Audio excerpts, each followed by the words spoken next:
We are back. How you guys doing? Alright. Oh, yo, that's funny. Okay. Yo, welcome back to the TRUTHSERUM podcast. How's your Sunday? What's going on? If y'all haven't watched the recent episode, please go check that out. Don't forget to like, comment, subscribe. Reach it to all social media platforms. Go ahead. You want to do the intro? I'm doing part of it. All right. Yeah, sure. Also, thank you again for watching us, and you know what I'm saying. This is what we do. Also, I want to say that we also got 100 subscribers now. What we have? We have 106 now. Yes. Coming up. So we're give a round of applause. That's what I'm talking about. Thank you, Mom. I made it. You know what I'm saying? No, but again, because before all of this, we started off in my car. Yeah. So to the fact that now we're here is just a blessing. Amen. So Wow. that's all the preacher getting out of me. Okay. I'm sorry to cut you out. You okay with the hat on, or you want to? Okay. No, I'm okay. Okay. No, it's okay. I'm leaving my hat on. No, they can see you. Okay. They can't see me? They can see you. I mean, yeah. They want to see your eyes. Audience, I'm just I always gotta see how. Mimi good. Mimi is good. Mimi is good. No, my bad. All right.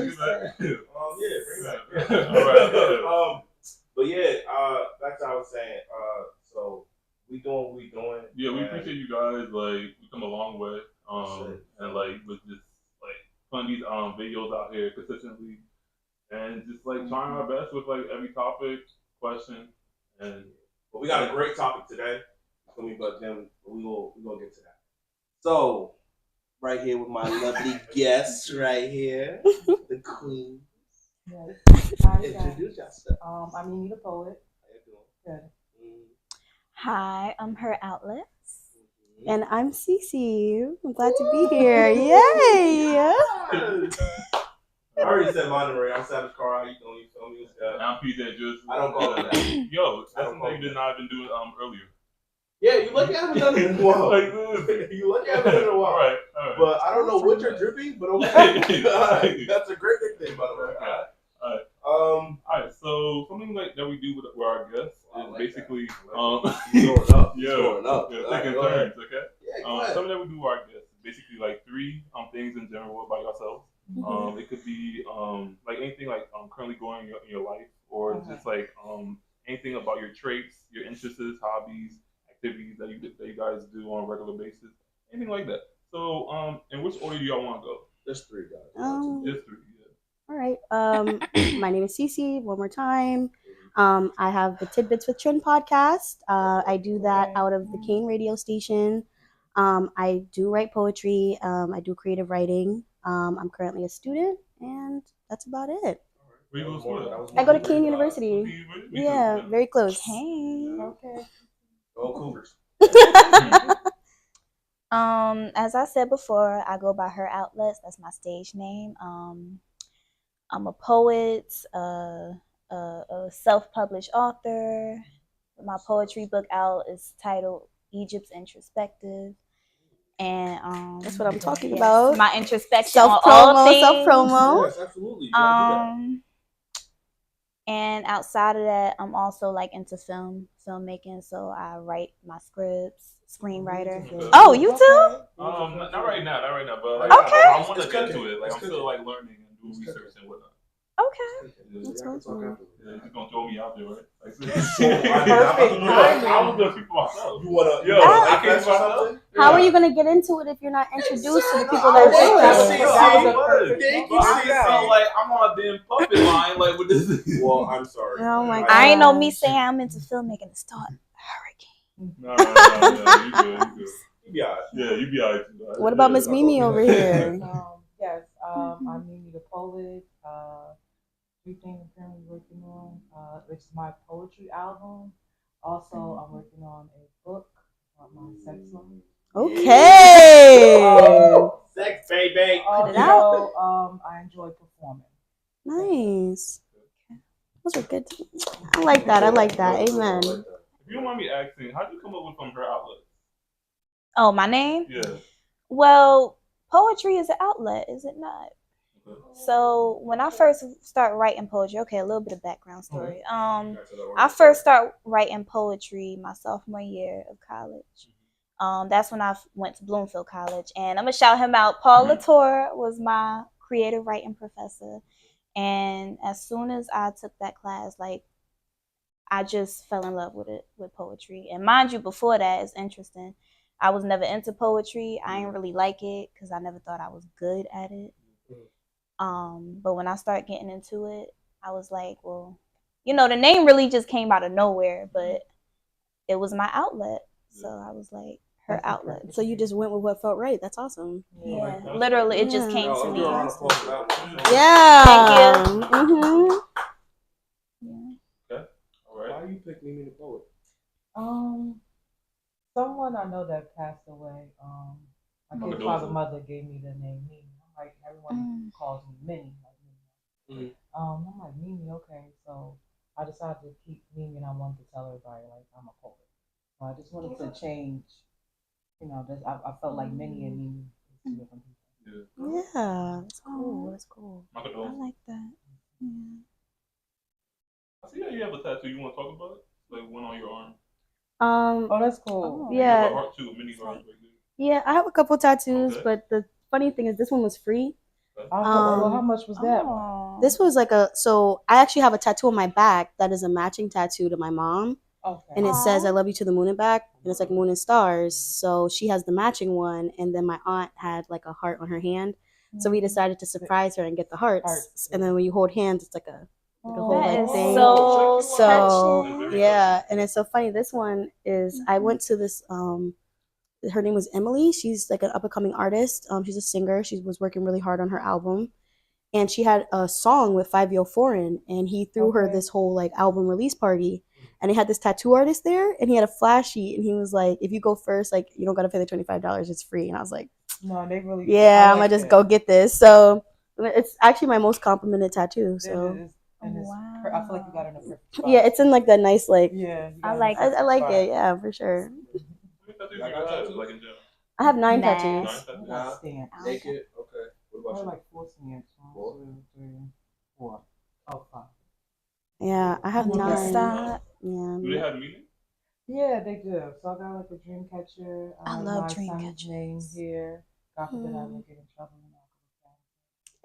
And then I have like a Minnie Mouse like little logo, and then it's just the moon and the Scorpio. You're a Scorpio? Yeah. Oh my gosh, stop playing. I'm a Scorpio. When's your birthday? November 14th. I'm the 6th. Okay, Scorpio season coming up. Yeah, we gonna be Scorpio season there. Period. So is there rumors like about y'all being crazy? Like, I thought you was gonna say something. Oh, we getting into this. I thought you were gonna bring up the topic of the book. Rolled my eyes like, oh boy. I already knew where that was going. I knew where that was going. About y'all being crazy, like it's not true, right? I don't know. I think Scorpios can be hotheads. Okay. I think I can definitely be a little blunt. Okay. Teeny bit mean. Turn on the AC or something. Call the fire department. I don't think we got insurance over there. Okay. Yeah, but I really thought you We getting into What this. did you think I was gonna say? The topic of her book. that Scorpios are freaks. I thought you was gonna say that. No. But that is true, though. I mean, that too, yeah, that too. Well, now he had it. Whoa!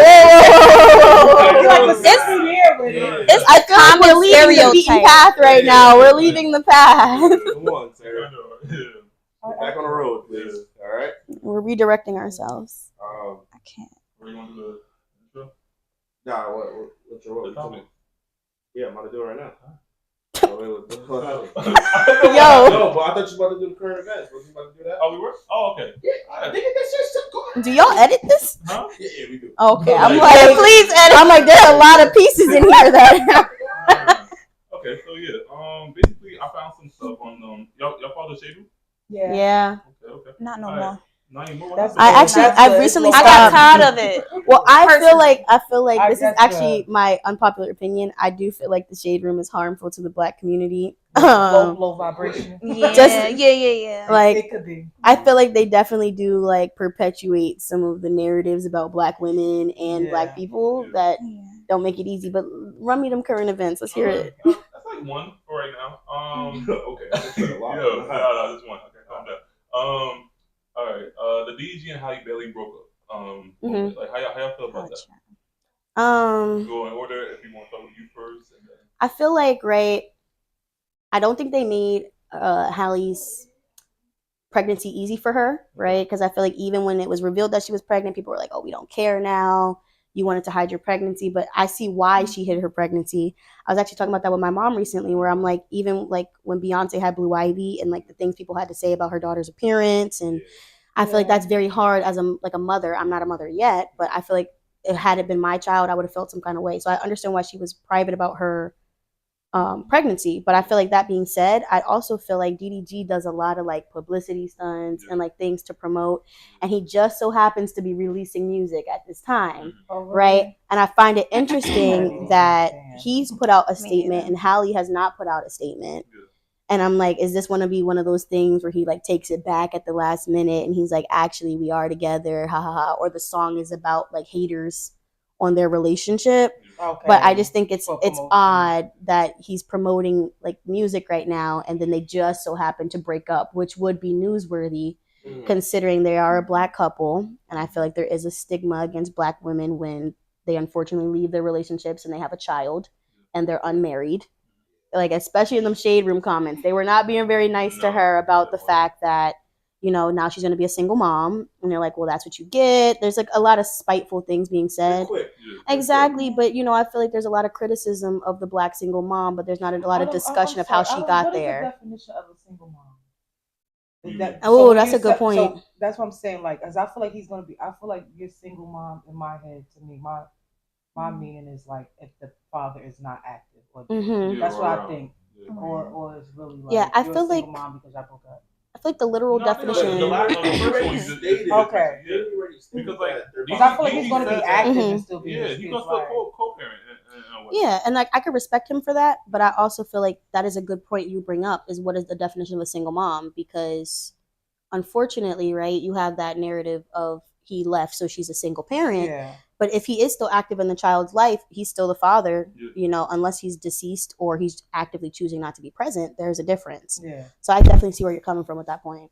I have a question though, and it's from somebody else on the internet, and I kind of agree with it. It's like, why is it always that after the fact they have, it's like it moved backwards, and that's not to judge any single parents or judge anyone, but why is it that, okay, you become a couple, you have the baby, right, and then you break up after that? Like, why is it always that? I feel like, I'm sorry, it's reoccurring. Yeah, okay, I feel like, well, I'm a parent, so I could say I feel like after the baby, women go through postpartums, or you're a different person. You're not the same person you were when you first had that baby, before you had the baby. So I heard. Yeah, you got different hormones, and then some women wasn't a postpartum. Like, not to understand exactly. I was gonna say that because I feel like also babies change your relationship in a way that is different from marriage. Yes, when you're coming together in marriage, you are of course making that commitment. That is a big decision to make. But I feel like also, you know, we make that active decision of we're going to go through this journey to get married. Babies can pop up, right? And I feel like, okay, you have that baby. Now the baby's not sleeping. Now there's we gotta co-parent. We gotta switch out. Your lifestyle changes a lot. And I think that as a mother, like, you know, as a mother, you know, you're going to go through the ends of the earth for your baby. But it's also, I do accept it is a different experience. You grew that baby, you birthed that baby. Like, that's a different thing from the man's contribution. And that's not to say that it's not just as equal of a contribution to the situation, but I feel like a lot of the time what stresses the relationship is that lack of support. I don't know how to support you right now in this postpartum because I've never experienced it and I never will experience it.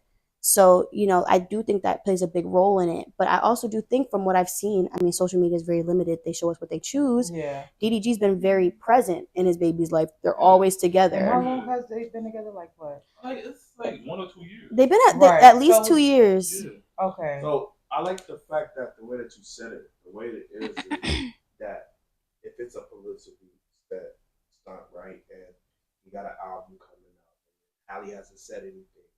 At this point, we know like what Hollywood does now. We can't trust these couples.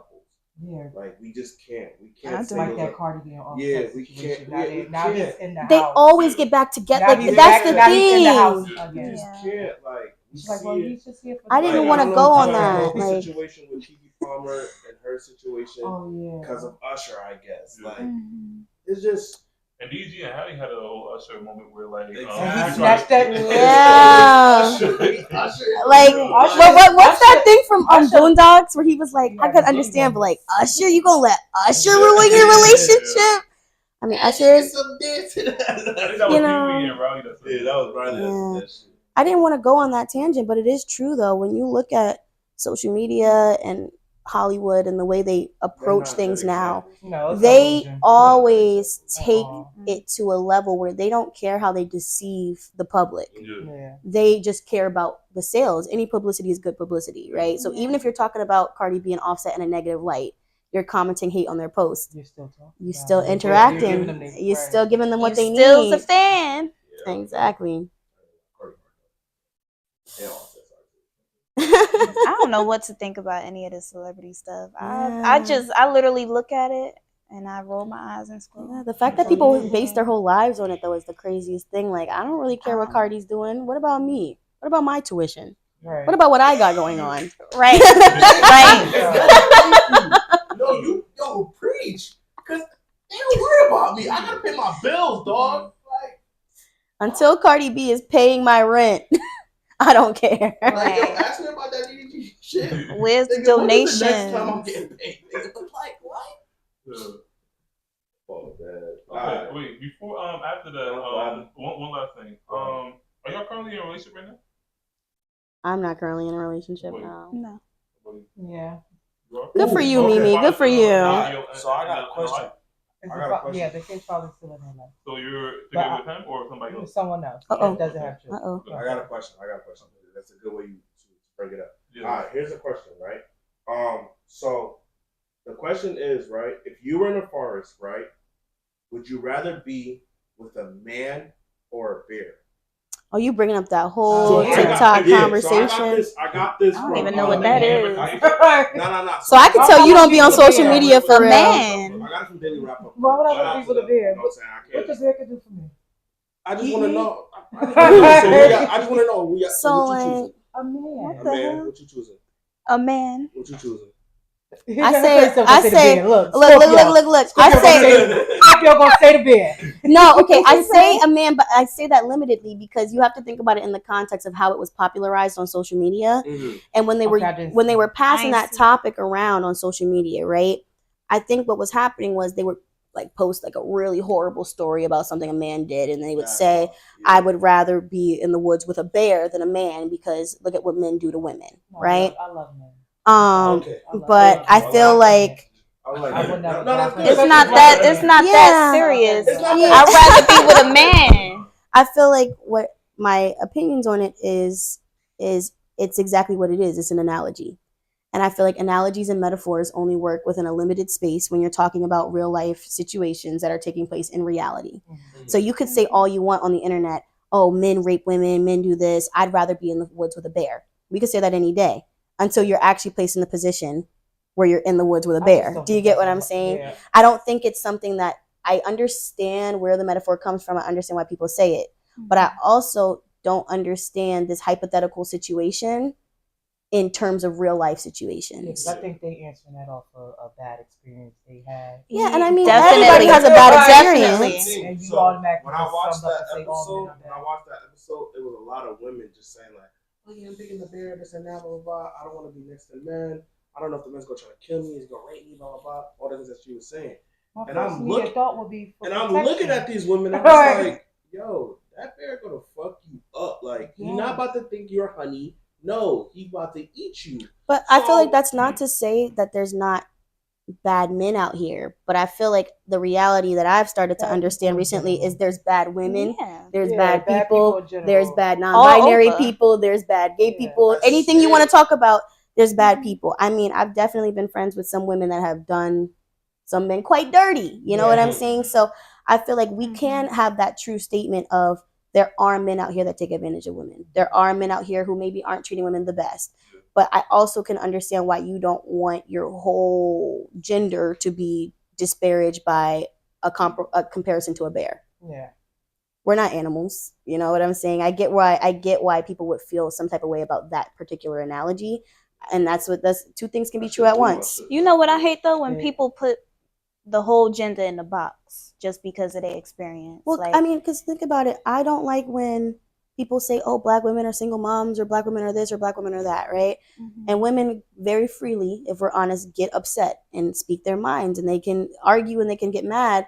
But then I also see a lot of that kind of discourse online where when men start saying, but I've experienced a bad woman, I've experienced a bad this, or I had this experience, it does unfortunately get discredited, because I think that the experiences women have, that they feel like it outweighs the experiences that the men have, where they feel like, oh, this girl cheating on me, or this is why I feel A, B, and C reasons. Yeah, but I also, I mean, I've been cheated on, but it's not to say that every black man is going to cheat on me. And you're never going to love right. them. Exactly. Like, Yeah. But people can speak they're that. very hyperbolic when they speak. They are very exaggerative. They're like, yeah, I'm never going to love again. I hate him.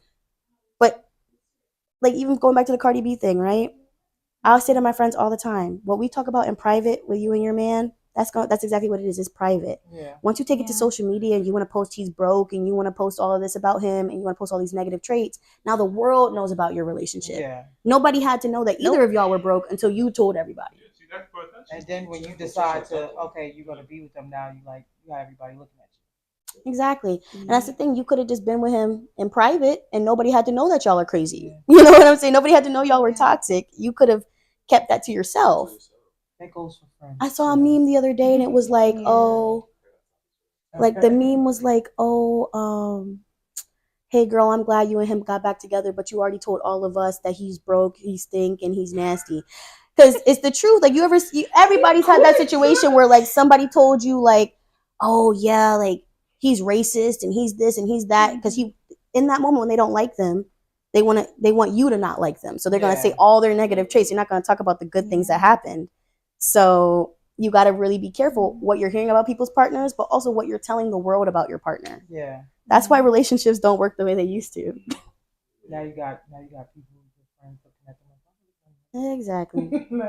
Yeah. It's too much one person being another person. So the reason why the reason why like I actually y'all in a current relationship right now, because like basically my question for y'all is let's say, do you want a long-term relationship with a content creator, or you feel like he's gonna be on social media too much?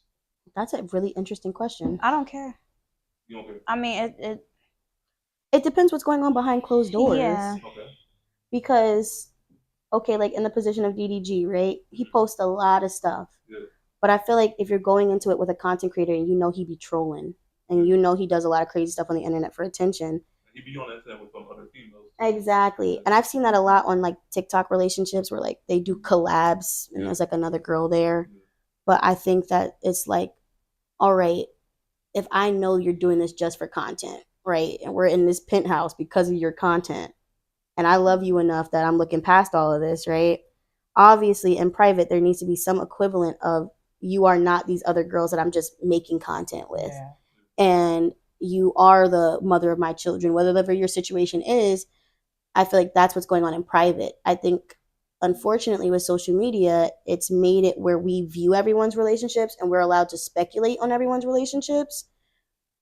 But I don't know if something as private as a marriage or raising a child together was meant to be on social media. So I think it would definitely depend on the content he's making. What is he saying about me? What is he saying about women? Like, if he's one of those guys that's on there for attention saying sexist comments, I don't know if I'm supporting that. Sexist in either direction. But I think if it's just you're doing TikTok dances with some girl in LA and you getting 50 million off that, it is what it is. Like, that's your content creation. That's your direction. I would prefer not to. No? I prefer not to. For me, when I date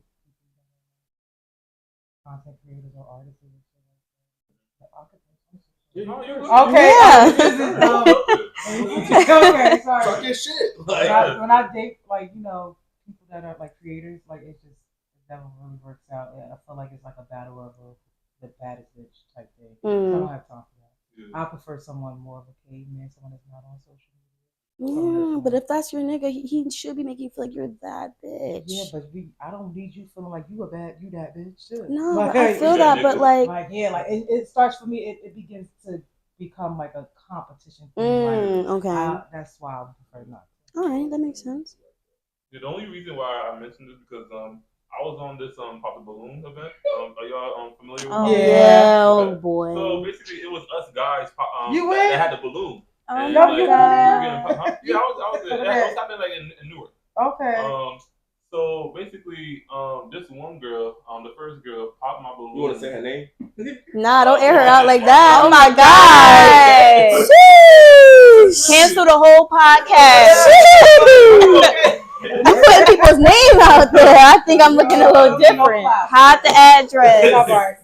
So are you saying she popped the balloon because you're a content creator? Yeah, basically, she said that like she popped my balloon because like I felt like I was gonna be on social media too much, and I told her I said that I'll be on social media a little bit, like not that much, like because of that's a different situation. She don't fuck with the pod. That's it. I do feel like that's a little different because it's not like you're making content. Okay, because some people have a prejudgment about like podcasts. But her answer. No, not her even, answer not was even definitely just the for podcast. the Like YouTube, the YouTube in general. That's like, what I said, think. social media, like she didn't like it. Like she felt like it was not gonna be a long-term relationship. Like with me being a content creator. You just want to have fun. That sounds like she had a bad experience with a content creator. I think she had a bad experience, but I feel like her answer was just for YouTube. That was okay. No, she said social media in general. She said, like, again, so sir. YouTube, you know. Yeah, like you know what I mean. I'm trying to give you just for YouTube. Just for YouTube. Yeah. Now I do feel like YouTube can be pretty time consuming. It's stupid. Because like even with my podcast, the amount of time I think it's kind of degrading. Yeah, like oh, I don't like you. Like I don't like that button one either. Yeah. Press the button. Yeah, that red button one where like you have to press the button if you don't want to be on the date with the person anymore. You eliminate them. Yeah. I think I know what you're talking about. I think it's on Jubilee. Yeah. That's the one. I'm sorry. On YouTube a lot. I watched those before. So people be saying some crazy. So you're proving her point.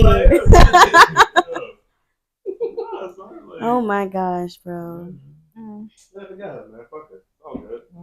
I heard you had some questions for us though. Oh yeah, my fault. I forgot. All right, so look. So today's topics, right, is intergenerational trauma of Black men. Right, that's the topic today. It's a heavy topic. Yeah, it's a heavy topic.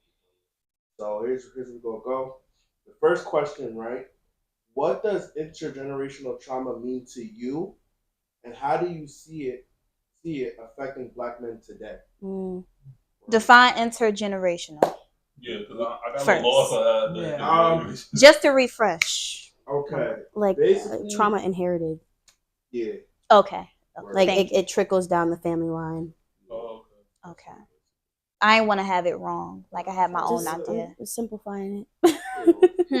I was like, that's in a simplified way, but I think that's an easy way to understand where it's coming from. Yeah. So who wants to go first?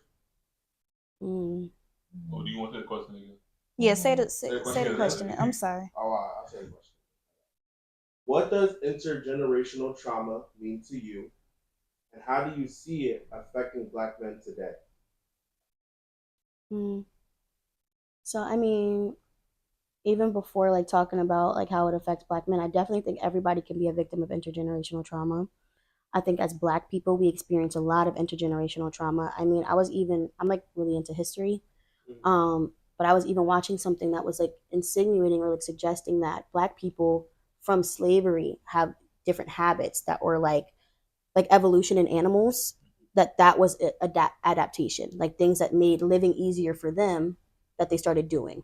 And it was specifically talking in the like way of child rearing and how they speak to their children. And I thought it was interesting because there was a period of time during slavery where if your kid was too strong, your kid was too healthy, your kid was too this, they're getting sold off, especially on major plantations, right? If they can make money off your child, they're going to make money off your child. And it said that people started to lie and say my child has a defect or my child is sick or my child is this, so that they could stay together as a family.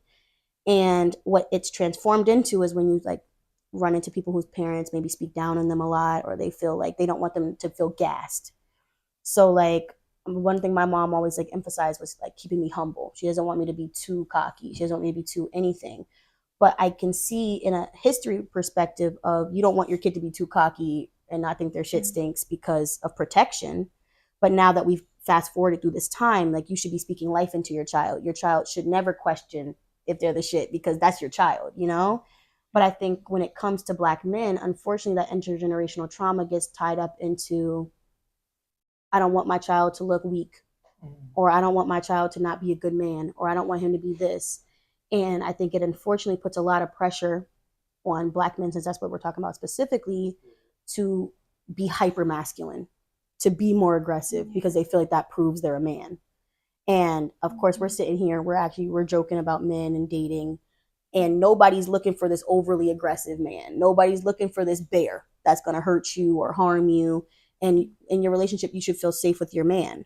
But I think when you grow up in a household and you can't cry and you can't express yourself and you can't have feelings, and God forbid you grew up in the church, and I'm a Christian, but old school Baptist people, the way they rear their children, it's very different from the modern times. So not only can you not cry, but you got to worship a certain way, and you've got to date a certain way, and you've got to do things a certain way. And I think that even women feel that way too. I think Black women also feel that way of like, you've got to be tough and you've got to brush things off, and you've always got to do things on your own and be independent, and you've got to be Miss Go-Getter.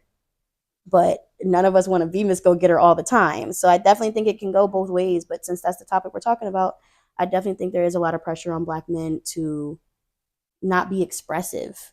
And then you hear women talk about they think that Black men are cold or blunt, but is that just them protecting themselves? Like, it's just hard.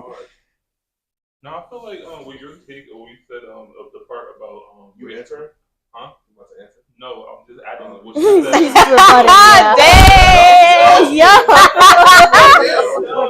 Alright,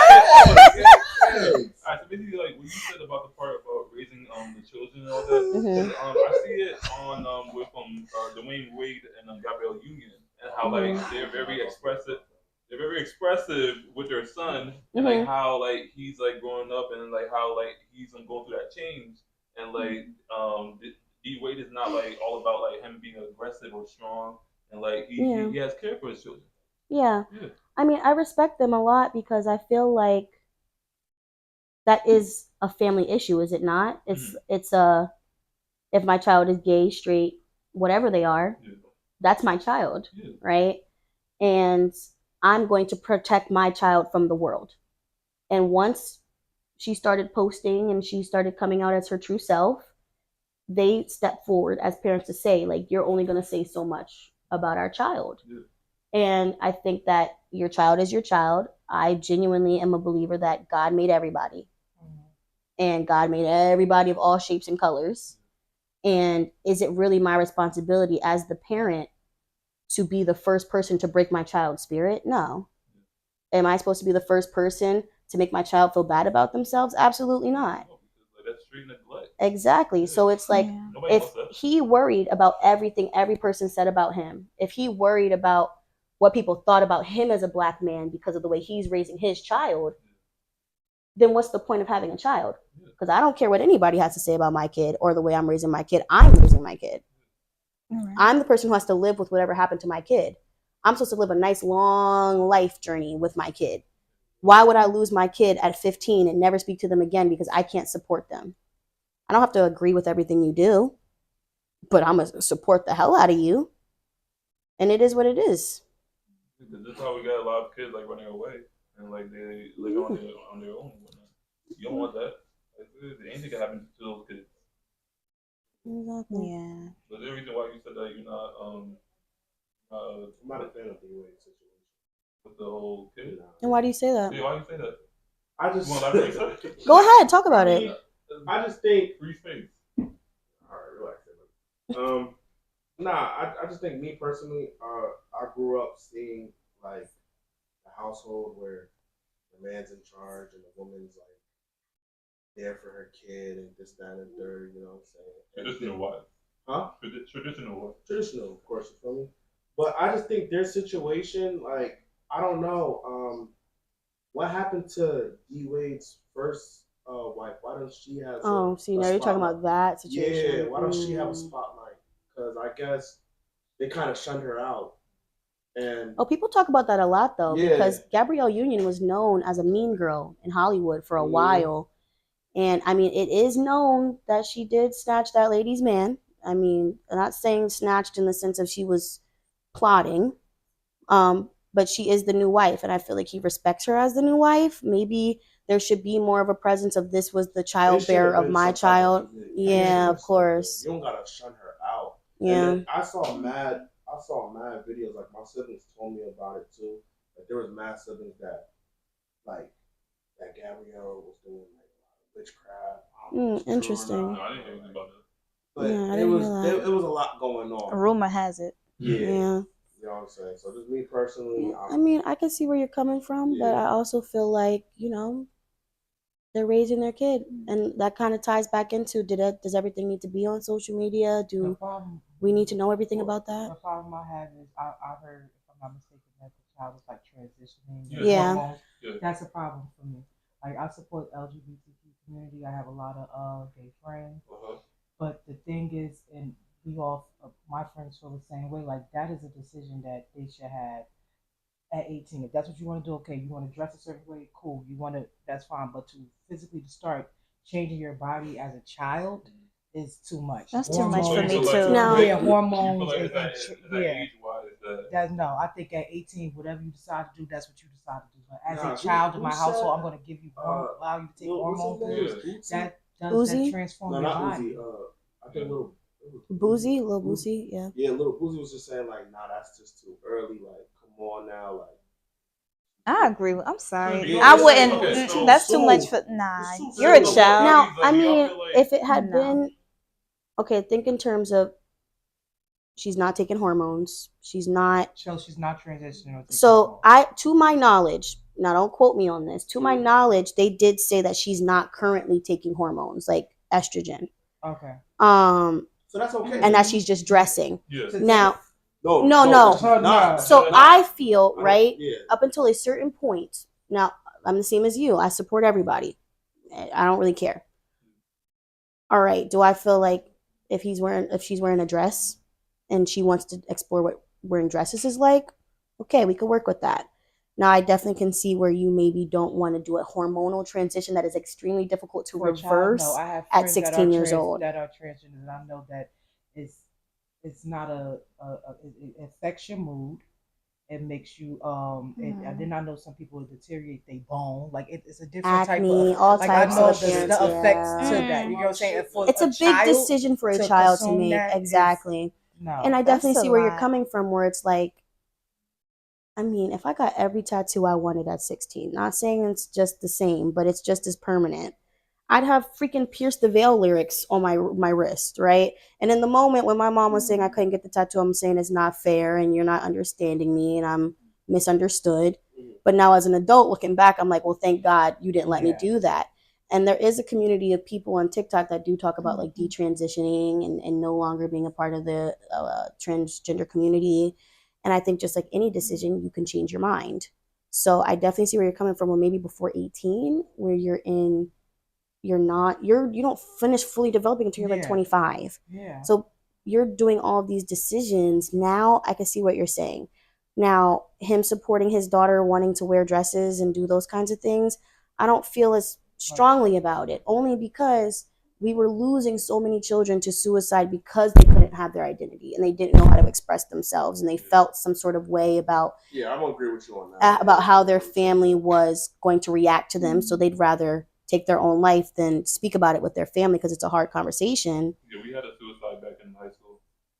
And I'm like, I'm not gonna say that. Yeah, of course not. Because we're on camera. Yeah. Oh, I remember. Yeah. My fault. Because like basically her family, it wasn't like the way that like they were. Because it was a sexuality though. Yeah, that's what I'm saying. Yeah. So like that's something more like. Yeah, I mean, sexuality is a little less complex. But I do feel like there's people who feel like they were born in the wrong body, and that is what it is. It's not my business. That's my whole thing. It's not my business. It's your life. Exactly. Yeah. But then, like, the fact that they was coming for her, like, people felt like, damn, it went that far. Like, she was a close friend, man. I used to always like go to her house, and like it's like I knew some of her like siblings too, and it's like with this like play around. Yeah, I mean, I think that day, like, I think our school took it very serious. Like, they had counselors on deck, everything. They made sure they was like sending letters to us. It was really important that day. I don't think we made Channel 7 type shit, but I don't think it was nothing like this. I mean, the bottom line is if it comes down to my child wants to harm themselves, or I have a little wiggle room on how they feel about themselves, I'd rather have a little wiggle room on how they feel about themselves. Yeah. But like we were just saying here in our little sidebar was like, my whole thing is you keep it over there, I keep it over here. All right? I'm not in your bedroom. I'm not with you. I don't have to see your genitalia. It's none of my business. I'll mind my business, you mind your business, and we just stay in our corners. Yeah. You know what I'm saying? What you got going on? I don't need to know that. I understand that, but still, there needs to be communication so like nothing happens Communication behind closed doors. Yeah. With the whole suicide. That's D-Wade and Gabrielle. No, what we're talking about with the high schooler. Oh, high school? Yeah, because he did that in the basement. Oh, yeah. Oh, wow, that sounds bad. That was behind closed doors. Yeah, that was one. Yeah, I get it. You should be communicating with your child. You should be talking with your child. But just like if I have a daughter and she's, you know, reaching. Horrible. Oh, I just I said it's horrible. It's horrible.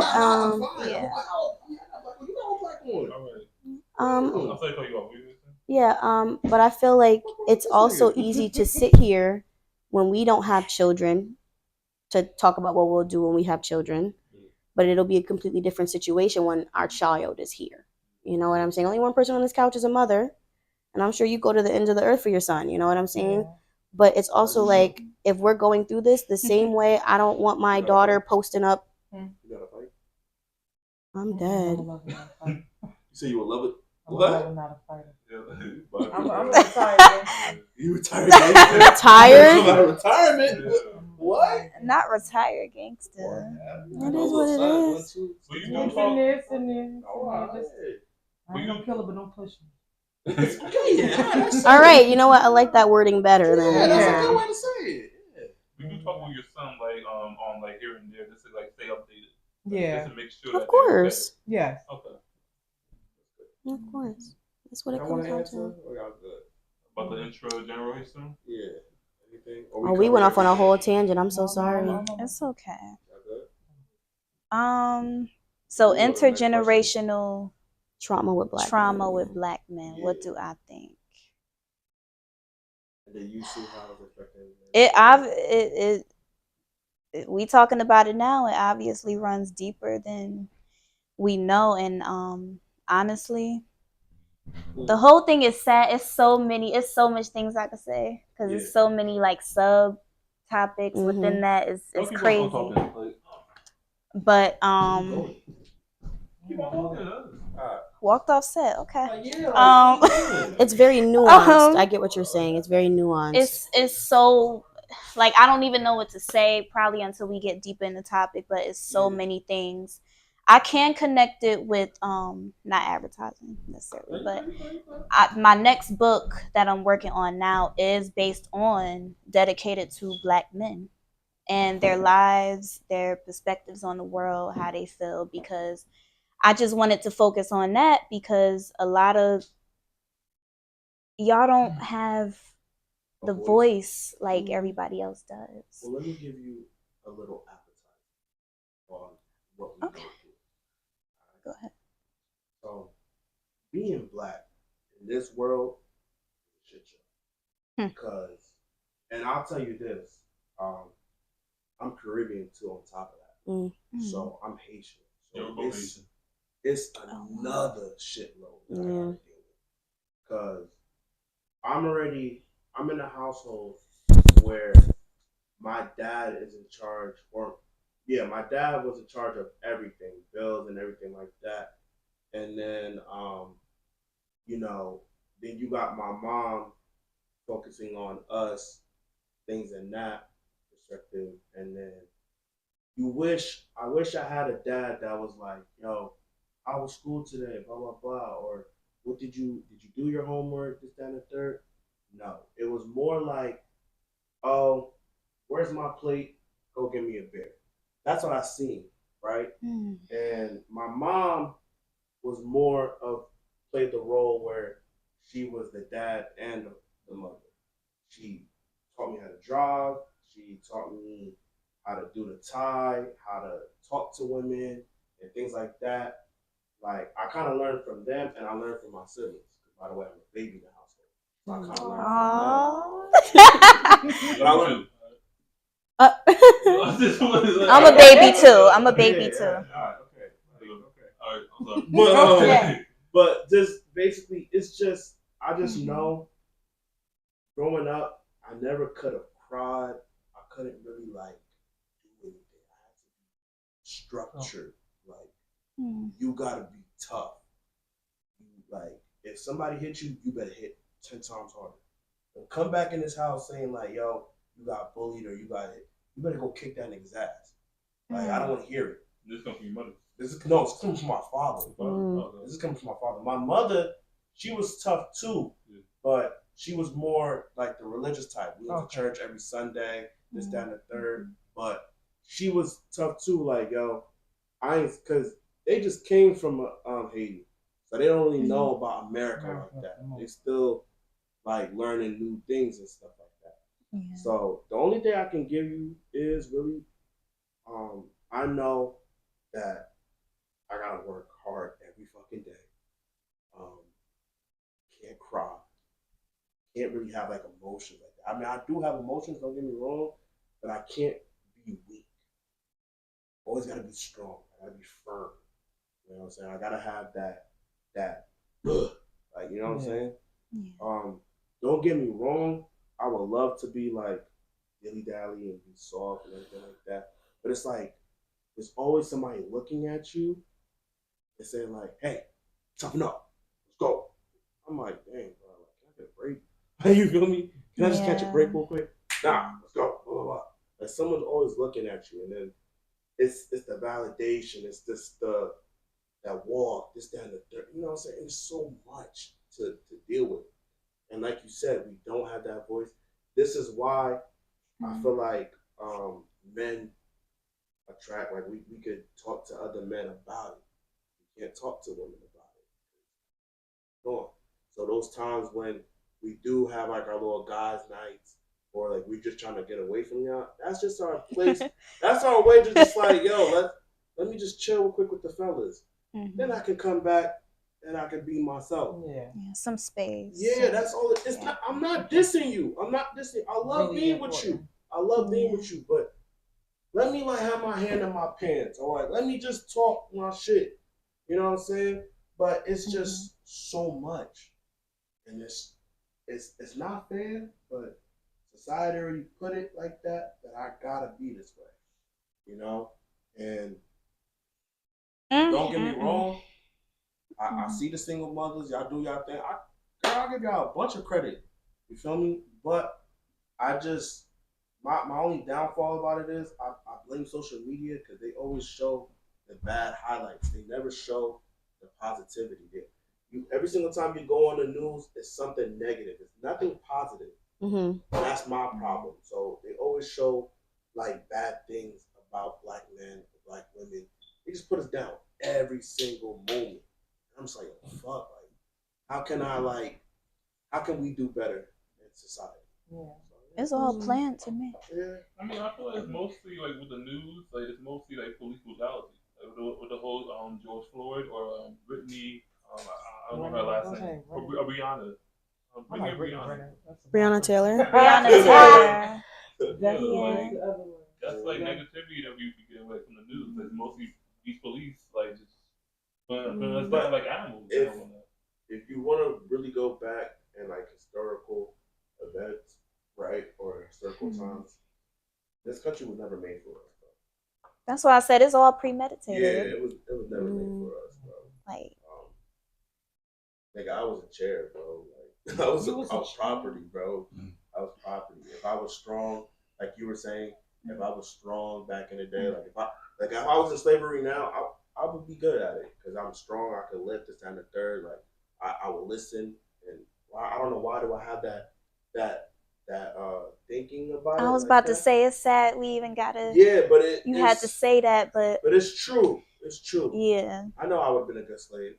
Oh. I know I would have. Oh. You would've never Wait. gave, like, attitude? I would fought back. Yeah. I promise you I would fought back. You say that, and you say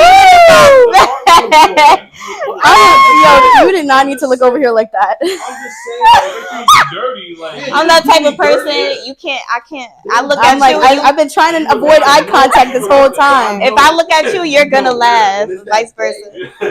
I'm silly. I'm coming for the first person that said. That's what I'm saying. I'm coming from all the smoke. I'ma listen, but like, yo, when it's at that revolution, that Turner, yeah, nigga, I'm coming for you, man. I'm coming for you, Django. Yeah. Oh. Yo. Yeah. You feel me? I'm getting mine. I'm getting mine back. Is that based on a true story? No, I wish. I'm getting mine. It was supposed to be funny. Yeah, like I wish it was a dramatization of a real life situation. Yeah. It's interesting that you talk about the media portrayal though, because I also feel like society and media pits the black woman and the black man against each other. I feel like that narrative is pushed very strongly. I feel like we talk too much about what one gender does and not enough about what the other does or whatever. Because I feel like it all comes down to accountability. And I feel like something that a lot of people lack in this day and age is accountability because, okay, how did we get to this point though? You know what I'm saying? How did we get to this point? How did you guys have this child? How did you have this child out of wedlock? And I'm not saying you got to be married to everybody, but I'm like, there are actions that lead us to the consequences of how we got here. Yeah. So we can't talk about the black man you dated that was so horrible and not talk about why you stayed with him for 6 years. We can't talk about how he said all these horrible things and how he was. You're ridiculous. But we can't talk about all the horrible things somebody did to you and not talk about how long you dealt with it. You know what I'm saying? So I do think it's unfortunate now that a lot of the time in media, TikTok, whatever, we get half the story. We get what they want us to hear. You hear the result, but you don't get all the added details of what led up to that situation or what led up to that. Obviously, nobody should be hitting you or mistreating you or putting you in a bad spot.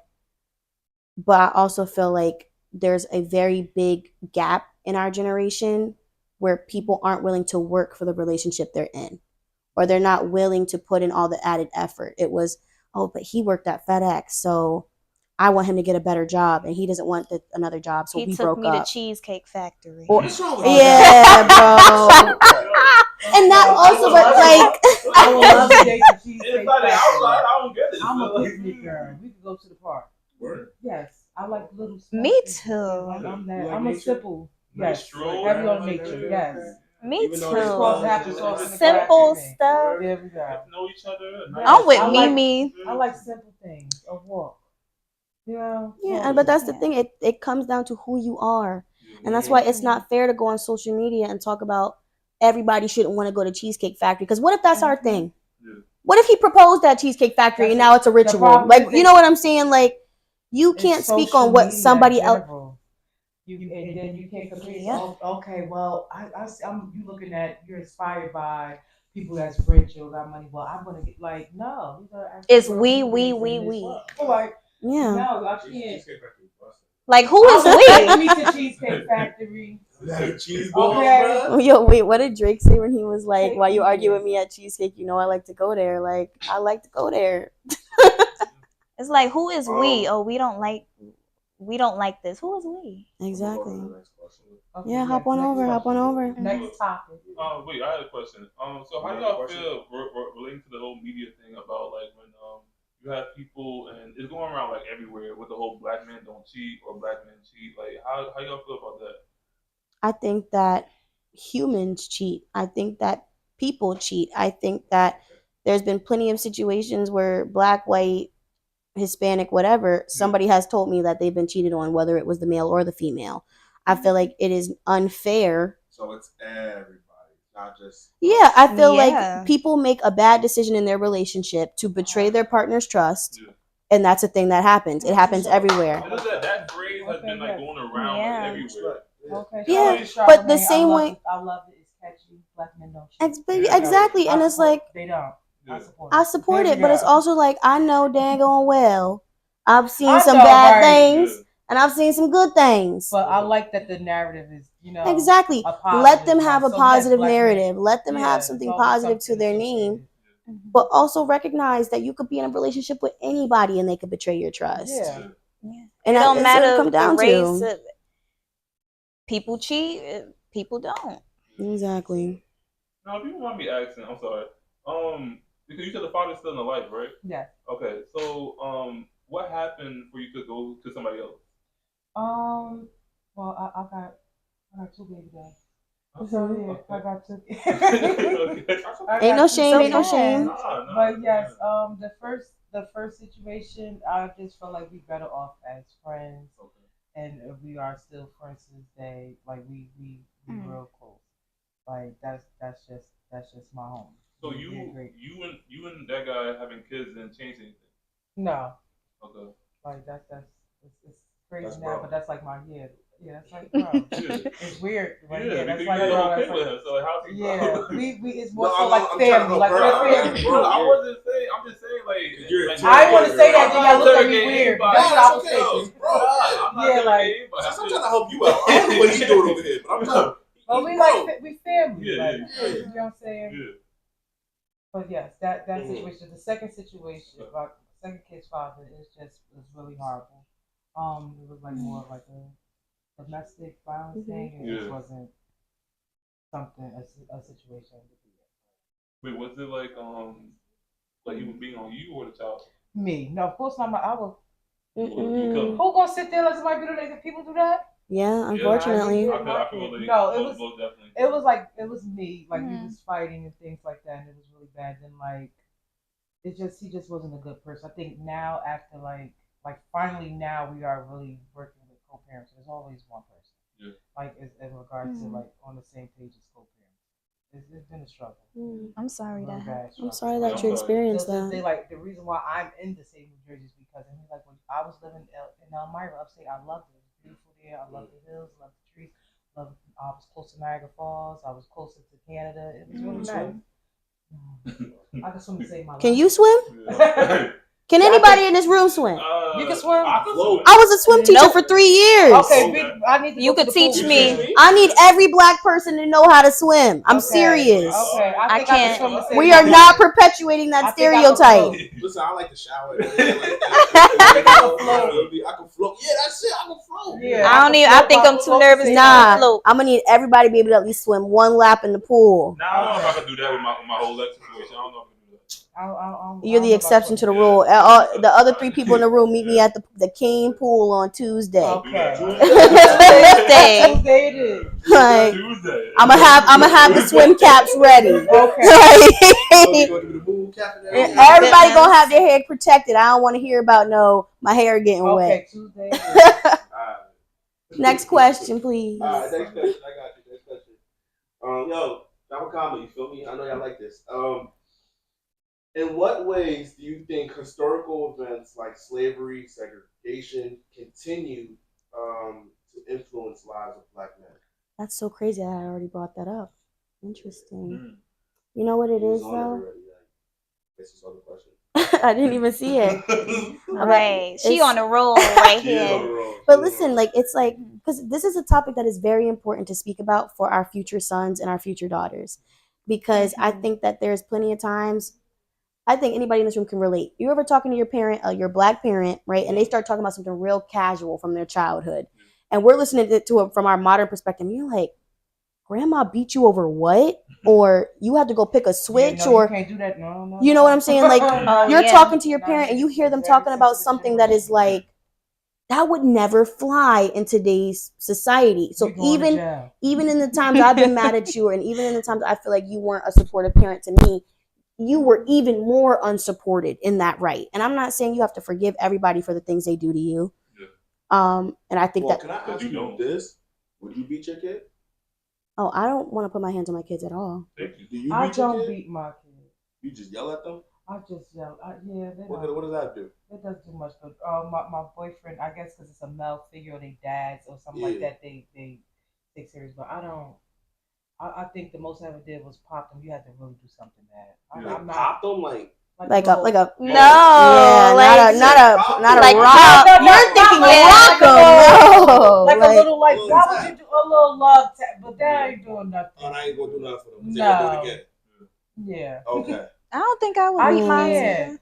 either. I don't think I would beat mine either. That What about you, got sir? whipping, so I'm not a fan of it. Oh, I'm knocking them out. Did you guys get beaten as kids? Yes. I got beaten as kids. I did. That's why I don't. But I feel like I still have a lot of, like, I won't go as far as trauma, but I have negative associations towards those times, because I feel like those are the times where I was the most scared of my parent, or I was the most upset with my parent of, I'm home, I'm waiting for you to get home, I know you're gonna come home, and I know you're gonna get me, like, you know what I'm saying? And I feel like that's the time. Oh, But you gotta wait for it. I feel like Did they feed you afterwards? Yeah. It was good. Yeah, but as of an course, apology. but I mean, like, I've gotten like one real beating, and then I got them pops. Like, That's what I got. I got the knock on the door. Yeah, I got some Chinese food. What's up? You bring that story all the time. But that's because like that's their love language, though. I don't want to eat. I was crying so hard. You cry yourself to sleep. Yeah, I cried myself to sleep. I knew when I smoked that Chinese food, like, I love it. It's done. You know they're not mad at you anymore. Yeah. That's why I said that's their apology. Yeah, that's their apology. I mean to do it. But when you want to talk about that, though, it comes down to love languages. That is our parents' love language of, I'm feeding you, I'm clothing you, I'm bathing you. Mm-hmm. That's how they think that they're expressing their love. Like, anytime you hear when people are talk to their parent, and they're talking to their parent about like, like, I just feel like you know your parent cares about you, and how they choose to show it is very different. And I think that even when I was a swim teacher and I was seeing how people operate with their kid, I used to criticize people a lot, because unfortunately people are a lot more lenient these days with their kid, and now with tablets and kids are consuming content and stuff, like, you know, the tablet is doing the parent's job for them, and they're learning a lot from the tablet. I mean, I was seeing kids that were 2, they couldn't even type or read, but they would hit that microphone bluey and say it into the tablet, because that's how they're getting the content. So good, because I honestly say that, like, that kind of delayed my younger son, and I had to, like, okay, now we got to go back. There's no more tablet. You get it. It's a reward now in my household. Technology is a reward in my house. You get it on the weekend. Okay, you did all your homework, because I noticed, I'm like, okay, wait a minute. Why are you only doing that? Why you don't want to type it out? I'm realizing, okay, you don't know how to spell this word. That's a problem. Mm-hmm. You know what I'm saying? You're not on your grade level. So I gotta take everything away. There's no YouTube. You can't watch YouTube either. It's only educational stuff Monday to Friday. Like, it's really. It sucks, but that's what it is. But that's the little side thing. It makes me sad. I'm like, Dad. I work with kids, right? Yeah. So, talk about working with a 5th grader on the kindergarten reading level. Yeah. And a lot of them are now. A lot of them are now. She's not exaggerating. And I honestly say, then you got not autistic or nothing. That was my They kid. Can't read. They can't write. Also, the pandemic messed them up. Oh, yeah, absolutely. My kid wasn't not being in that COVID, them not being in school and stuff like that. So that you got to take that also into consideration and have a little patience. Yeah. But it's also like when they come into the school. But you also need to push and enforce the parent. That's the parent still could have. It's the parent. You call the parents. The parents defend the child. Of course. See, no, I always say I blame the parent. I'm like, okay, but have you ever talked to them parents on the phone? It's crazy. I mean, I used to say, all right, he was hitting this other kid in the swim lesson. First thing out of their mouth, what was he doing to her? Yeah. Why was she hitting? Like, Oh no, they be in denial. Like, they be in completely denial. in denial. My kid can Yeah. read, and then get them to read that. Get that kid to read in They front of you, and tell they you can't. that, they know they Yes, I would tell them. That's the Okay, first like problem. No, they be in denial. Hindering your son.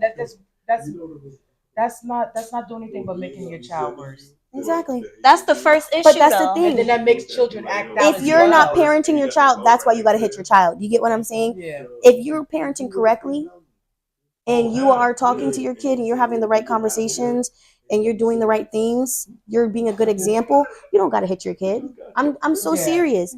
Now the pops you talked about, like I was telling her, I got like one major beating. I remember when I pissed her off to the next level, and it was like, don't remember what I did, but I know I probably pissed her off, rightfully so, right? And then the rest, I remember our pops, like she popped me in the mouth, or she popped me this, and I certainly remember them pops the same way I remember that beating. Do you know what I'm saying? Yeah. You do unfortunately have to sometimes give them a reality check and bring them back to earth.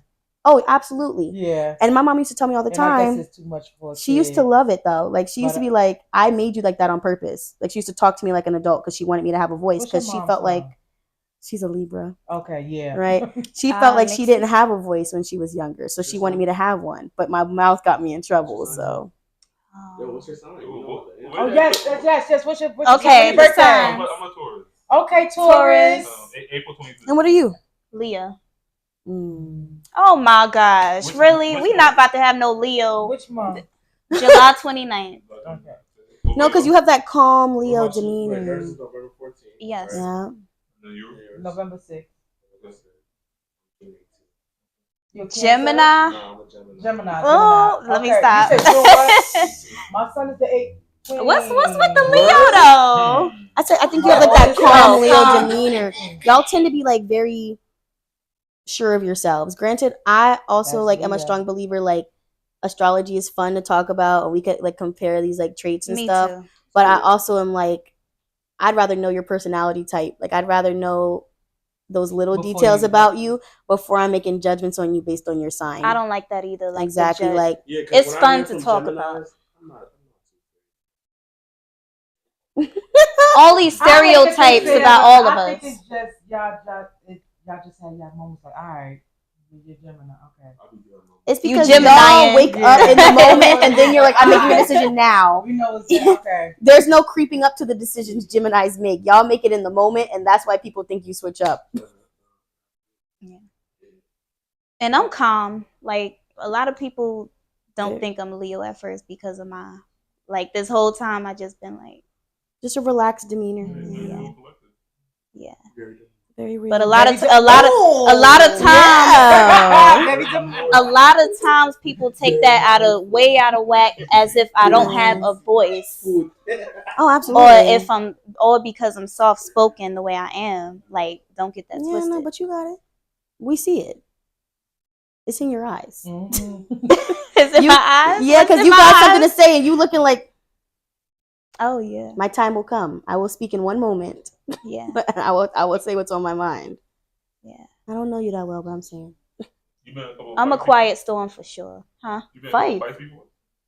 In fights? Yeah, like actually no. Like arguments, yeah, but no. I've never been in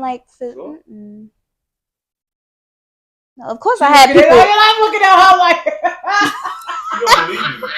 I'm saying no, because I'm saying I've definitely been in some fights, and y'all are like, y'all ain't been in no fights. Oh, let's hear.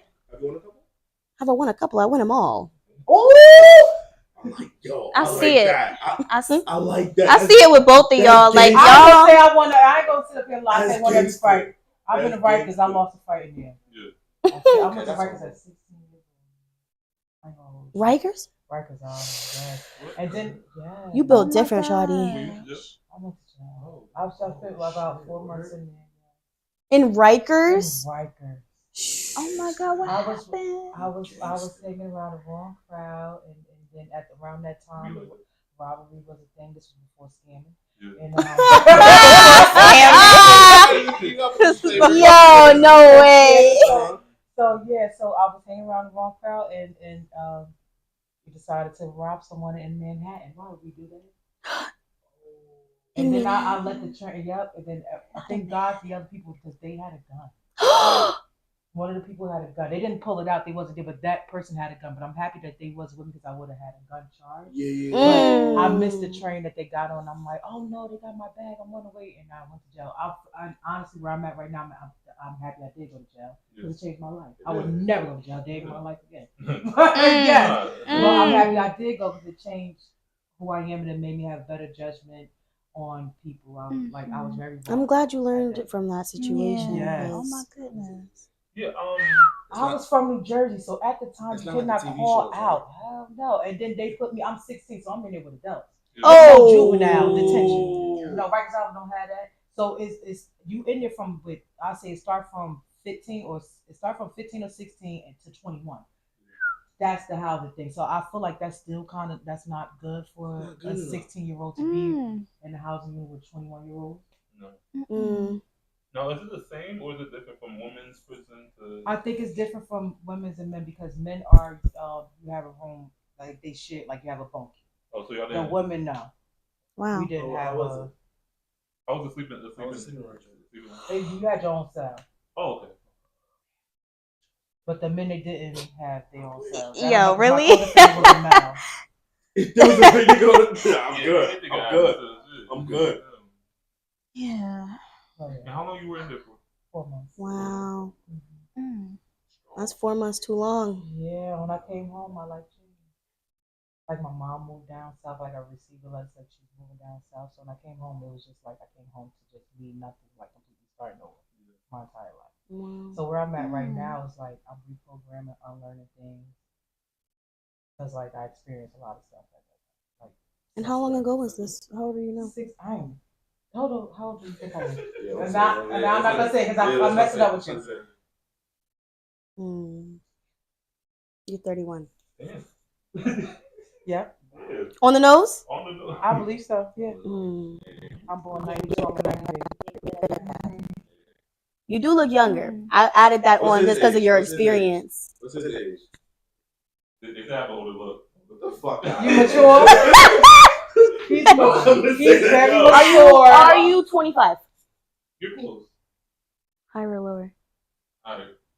26. Yeah. You're 26? Yeah. See, I told How you I'm old getting are good at you? it. I turned 25 in November. Ooh, 25. Okay. Wait, you say you turned 25? I'm turning 25 She's this turning coming 25 November. next month. See, this is gonna be hard because you have a young face. Okay. Get it on. But that soul, that spirit. Oh yeah, I remember you gave me that. You gave me that compliment. 23. You close. What's your 20? Higher. 24? Yeah. Okay. Now what about him? That's not really fair because I know we went to UCC together. Oh, you did? Oh, okay. Oh, dang. She already know. Oh. My age though. You know his age? We both 25? Nah. No. Oh, No, word? you said it earlier. No. 26. Yeah. See? So I'm one off, and now I got to start rounding up. Okay. You good. She is good. You good. Yeah. Scorpio. Going back to what you said about the whole like trauma wise, I want to ask the first question. Do you feel like the whole phrase that parents say that I'm doing this because I love you, do you agree with that or you disagree with that? No. Do you know what it is though? It's because I just picture it in my. I'm doing this because I love you. I'm doing this because I love you. And I'm the one getting it. I'm laughing because. Oh, wait, we all laughing. Okay. No, but I'm saying like my specific laugh is because once you start working with children and you start getting experience with children, I will say you suddenly understand how a child can make an adult mad AF. Like, especially the things they say and do. Like, there's like this whole scientific study that children like lack a certain level of empathy until a certain level because they're still learning. And like even what you said about COVID, that did like really screw them up because they learn it from each other. Yeah. Like, you know, when like they're in daycare and like maybe one kid will start biting other kids, but they don't recognize it's hurting them until after a certain point they get bit. Yeah. So every time when it's the biter that finally gets bit back, then they stop biting because they understand that they're hurting someone. Like, yeah, that hurts. Yeah. It's like a pattern that they set up, and kids learn from other kids, right? They learn words, they learn phrases, they learn curse words, and they learn bad habits, and they learn things. But Like when you're talking with kids, they are so unfiltered because they don't have it yet. Like they don't know things yet. They're not at that point. So I feel like when I work with kids, I see where it's like, yeah, you're going to school and you're cutting up, and you have no idea the implications of the cutting up. Like, you know, like I didn't know you worked with kids. You I work think it's in really school important to system? know. well, because when I was a swim teacher, Oh yeah, I was with yeah, kids you did say all that. day long, ages 4 months to like 16. So you work with kids, you work with kids, you work with kids? No. But she got them, and that's I enough got kids, experience. I used to work with children. First graders What? said, "Ooh, they be First first graders, And the second mouth graders." is hot these days, especially now. I'll go to the panel. Specifically special education with me though, like autistic kids, and I learned a lot. You Like, work with autistic kids? yeah, See, that's good to know. My Yeah. oldest son is autistic. He's on the spectrum. Really? Does he know how to swim? okay. Yes. Good. That's the thing about autistic children. They love the water. That's what they say. A lot of you got to be very cautious with them. You have to watch them because a lot of autistic death is by water. I learned that Yeah, drowning. It's usually by drowning. because I did like special needs it's something aquatics. like It's hard. Glare in the water. It's something like that. That I don't know what it is, but they love the And Need the a way touch. it feels on Yeah, them, my they son like it loves the water, too. so every time his birthday, I have to do something in that regard. Down syndrome children are the same way. Aw. It's like Down syndrome, autism, like a lot of like spectrum disorders. They, oh man, but I mean, love those kids. Like, yeah, that's what I was gonna say. Like, autistic you kids, can't man. really be mad at them because they're cute. Like they're sweet. No, because each child is different. Oh, For him, I think his thing is like he obsesses over certain things. Like he really loves Legos, and like he has to complete his task. I'm like, well, Yeah. come on, let's eat. Let's do. No, I have to do this. I have to finish this. That Like, it is- has to But it's be- hard because they don't always tell you what they're working on, or you don't yeah, always like know. he has to Like, complete whatever he's doing. So I just they I'm have a learning. And then routine. They love It's to the stick. food thing. They're very picky. no, I mean, like some of my like special needs students, like if they were a little late, or their parent was rushing them, or they weren't They wearing the bathing perfectionists. suit they like, they wouldn't want to get in the pool. It's Like a the lot whole of day people is that ruined are, because of that. that Yeah. are on this, supposedly on the spectrum that they classify. I know a lot of successful people that. Oh They yeah. usually are they are the people that's like pick. I want the green Skittle. I need the green Skittles. I pick all the other Skittles. Those are like remember like I used to watch movies like that, but those are really like. You ever seen movies like that? Real life, real life. Zigzag? No, Yeah. no. I forgot who played the autistic character. God. But they're very precise. Yeah. It was called Zigzag. You should check it out. Okay, now I'm gonna make a note of it. Are you also a paraprofessional or you a teacher? Paraprofessional. Oh, wow, that's a tough job. Good for you though. Past 2 years, yeah, They I've just been slapped me in injured there by with them, them. and I've been learning a lot of.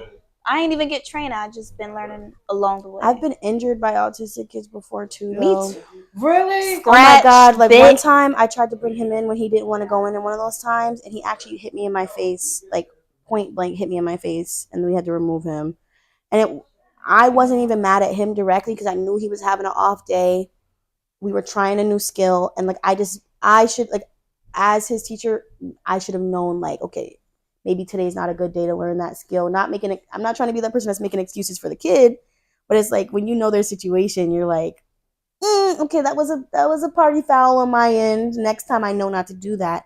And I think when you work with special needs kids, you definitely learn by experience. Yeah. Like my first few students, that was rough, and then you get used to. Each child is different. Each child is so different. Yeah. I saw a clip online where like the teacher got too close and the child like was basically like grabbing her hair and then let go and then she basically like just dragged him like outside the classroom because like he wouldn't let go of the hair. Did the teacher get in trouble? No, because like he wouldn't let go of her hair. So like it's like you gotta take him out of that environment, the classroom environment with the other students because you don't want anything to happen to the other students. Oh yeah, well thank God I don't have like a violent child. Like he's not violent. Yeah. He's just really like particular. Yes. Very particular. Like and it's really hard. He's opening up about eating different foods, but every day is really. Yeah, I know that's probably hard on you as the parent too. Yes, it requires so much patience. Yes. But he loves education. Mm-hmm. He loves learning. That I do know that. I love that about him. Good. I've been scratched and bit. They're so smart though. Like so many of them are so smart. Like there was one kid, you could give him numbers that I had, and he would add up any number. I had a child like that. And like So clockwork, math. yes. And she said like since he was a kid, he would count and he would do the flashcards and he would do the math, but it was like his hyperfixation, so he got really good at it. Mhm. Yeah, it's like most of them smarter than the average person. It's the way their brain low-key works. Yeah. Yeah, your That's kid it. gonna be very smart. Was You that know Albert it. Einstein? A lot of stuff.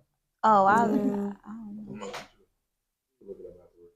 No, But for I real. thank God he ain't like one of the violent ones, because I've been in the no, face he's of It's harder violence, to, and and yeah. I'm happy that like it's not no physical impairment or anything Yeah, like he that. also sounds very high functioning. Yeah, So. it's just his brain. Like I just have to constantly That's the remind one? him. Huh? That's the genetic one? Yep. My cancer. I'm like my cancer, my Gemini. Now, how do y'all feel where with these parents or like could be aunt, uncles, like anybody in the family talking to like the nephews, nieces, daughters, sons at a adult level instead of like talking to them at a kid level, like so that they can more evolve their minds. It's just they don't got the patience. It depends. Oh, I don't know. Right? I It will make them know what you smarter. mean by that. Yeah, Yeah. I'm very much so. I'm learning to be like more like real because I keep my from what my boyfriend said, like you have them in the fairy tale world, and that's not what the world is about. Yeah. Like my children don't know much about like bad things, Yeah. and I'm happy that my children have the innocence, like they really like kids. Okay. Mhm. But he's like, you need to let them know now, like these are black Before boys. it's too late. Yeah, like you need to tell them about police brutality. You need to start telling them, and it's like, it's which is kind of I need to do that, but it's like, dang, like I don't know But how it's to like, go about doing that. once they're in the reality, unfortunately, you I don't cannot want- take it back. And that's what I'm scared. I like them being kids. And like, there's so many black men that go on podcasts and they talk about where they feel like they didn't really have a childhood, or they feel like they were robbed of their childhood. And I feel like that makes me very like emotional because like I talk about like the fact that my mom did talk to me like an adult. Like there was not a lot of baby talk. Okay. And I mean, granted, I'm very articulate now, and Yes, did you are. it Okay. did make Yeah, it Mom did did a good job. it did give me Yes, that you did. like interest that I have in literature and like things like that.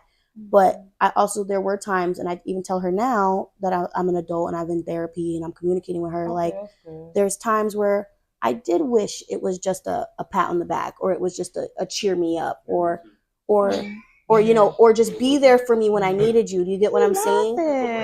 Because it's Why it's you true. Because I feel like sometimes, like when you have a black parent, I'm sorry.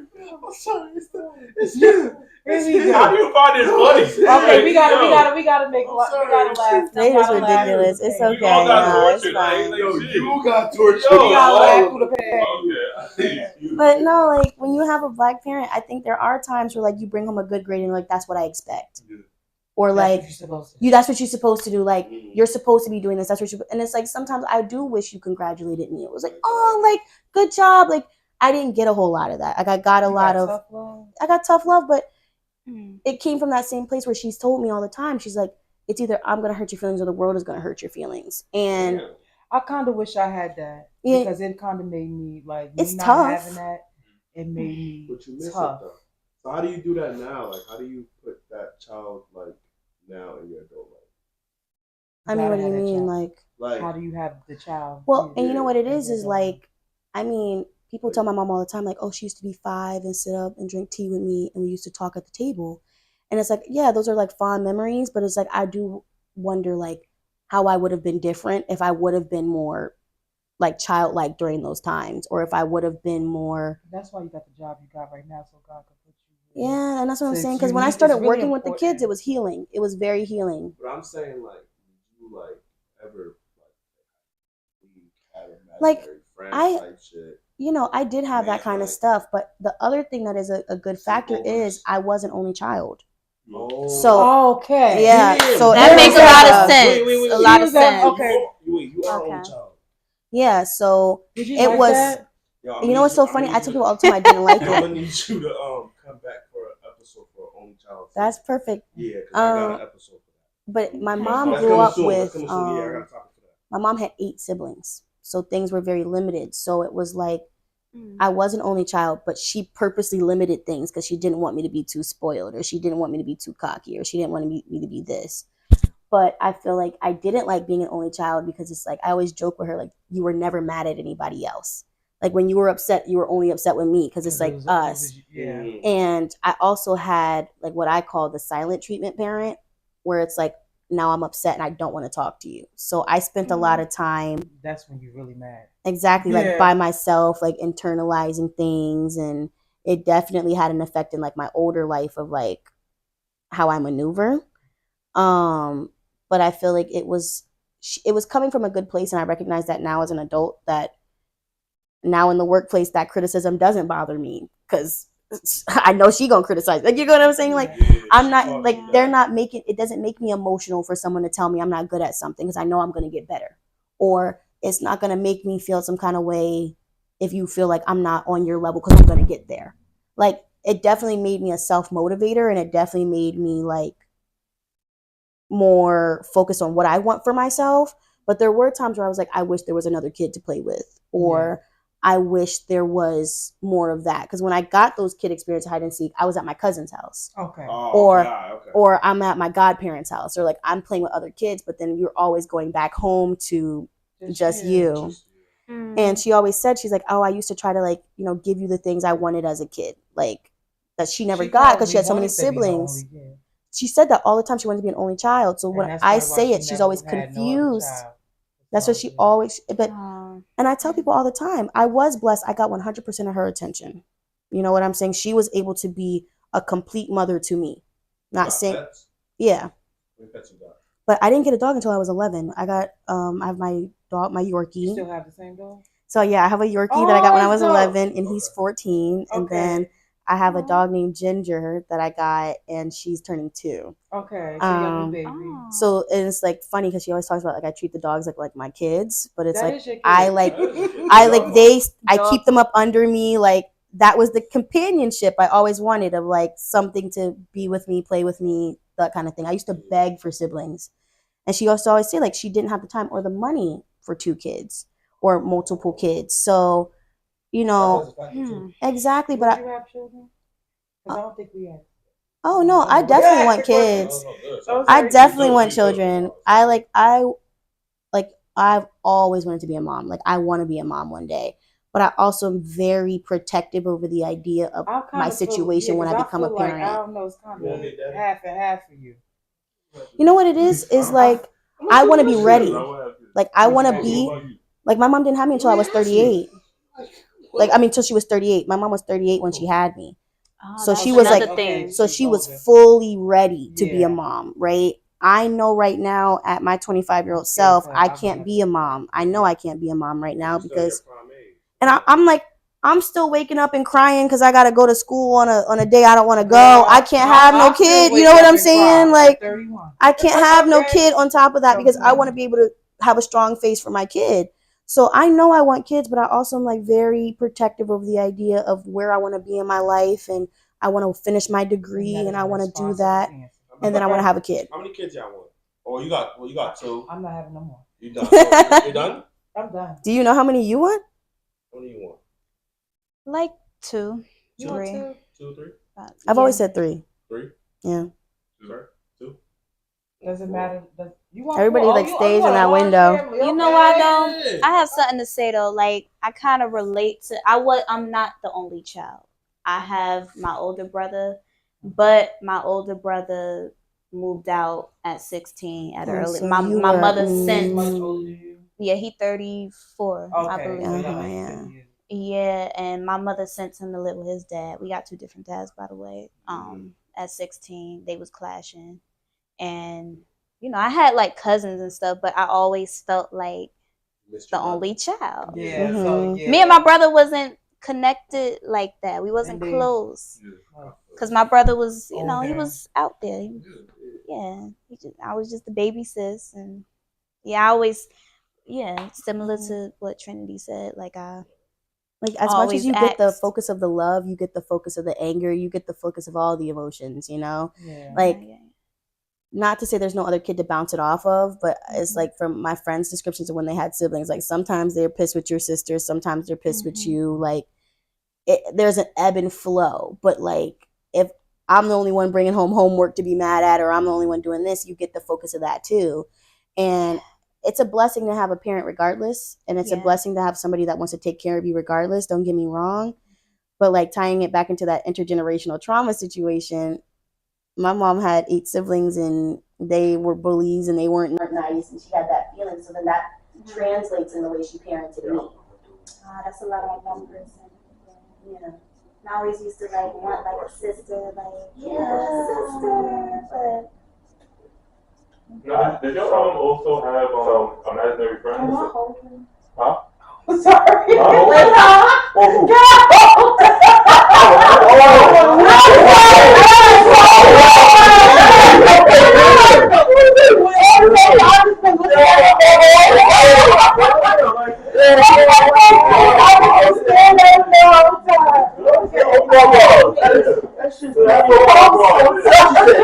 I'm like, oh.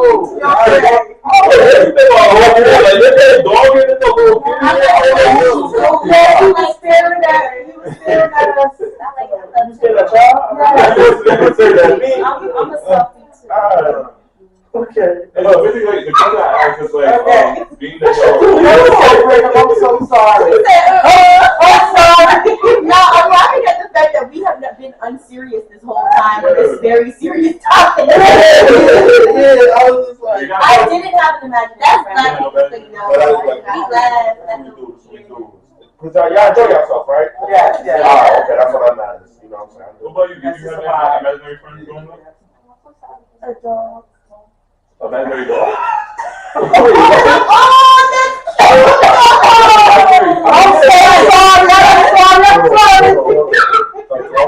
No, yeah, too crazy for her. I got you. I'm sorry. Friends could be a pet. Yeah, could be any.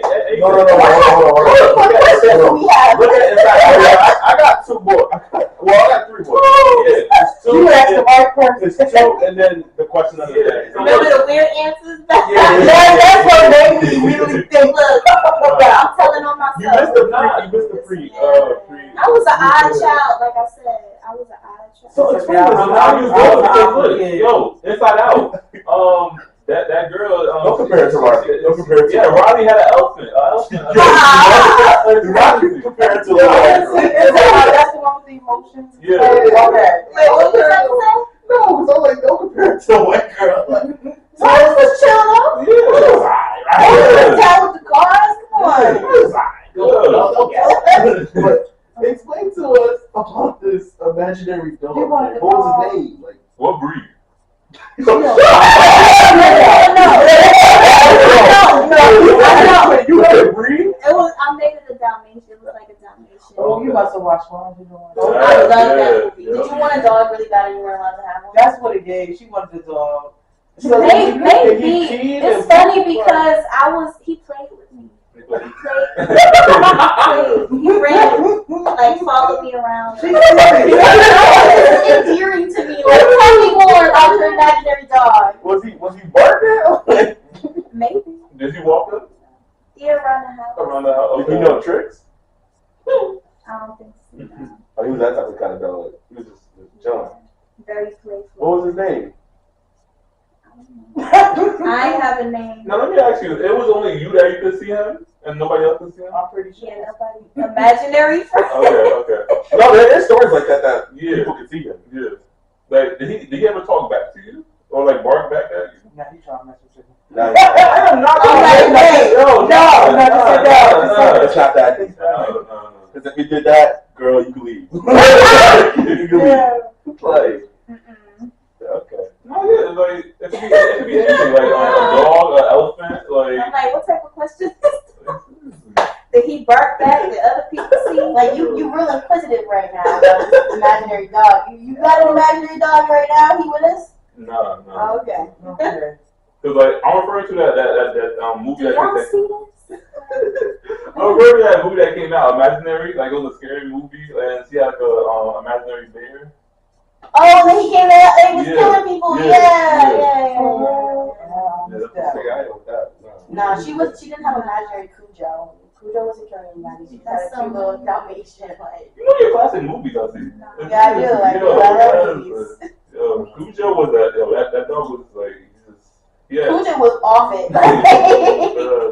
Alright, so let me give y'all this. I think it's gonna be a good question. How can allies or non-black individuals? Right? Okay. How can allies and non-black individuals support black men in understanding and healing from this trauma? So how do you think other like white people, Mexicans, Asians, how do you think would they understand? Listening. Don't stereotype.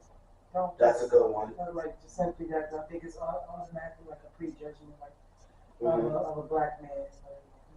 You said listening. Listen to them. Listen Okay. when they speak. When they What about express. you? I am a big believer in everything. Educate yourself. Educate. Take Yeah. the time to Yes. learn about it, because I can't even tell you how many people I start talking to, even just a little bit about what was going on in slavery, just a little bit of Jim Crow, just a little bit, and they tell me, oh, I didn't know that happened. I had no idea.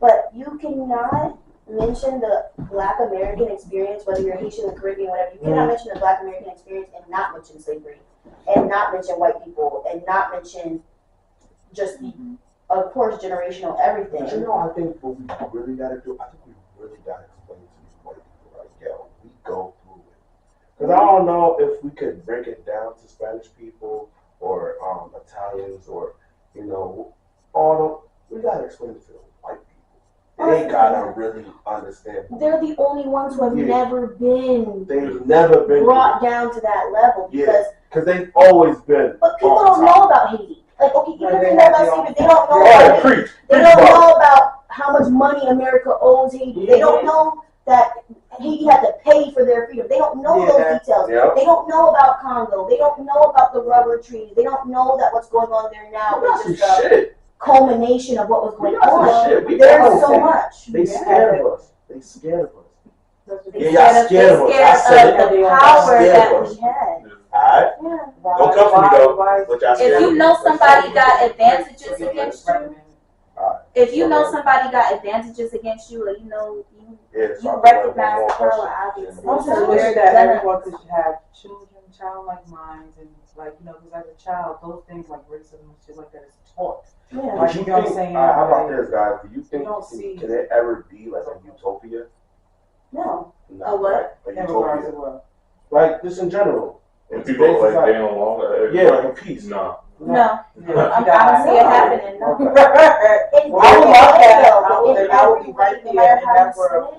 spin it. I don't have no hope for that. I'm sorry. Like, no matter how you spin it, humans are the encroaching creatures. Okay, not just talking about white people, not just talking about manifest destiny, all of that. Humans, we just happen to get lucky and evolve the way we did and get to consciousness and get to the way we could speak. But if you destroyed society, bulldoze it, and we started from scratch, we only know one way. They always get back to money, they always get back to working, and they always get back to, I want to get paid more for what I do because I don't think that you deserve what you're making for it. Whether they try to spin it as communism, capitalism, no matter how they try to spin it, there's no solution. There's no way around it. Yeah. Were you ever made to read Lord of the Flies as a kid? Yo, that was a great book. Yeah, right?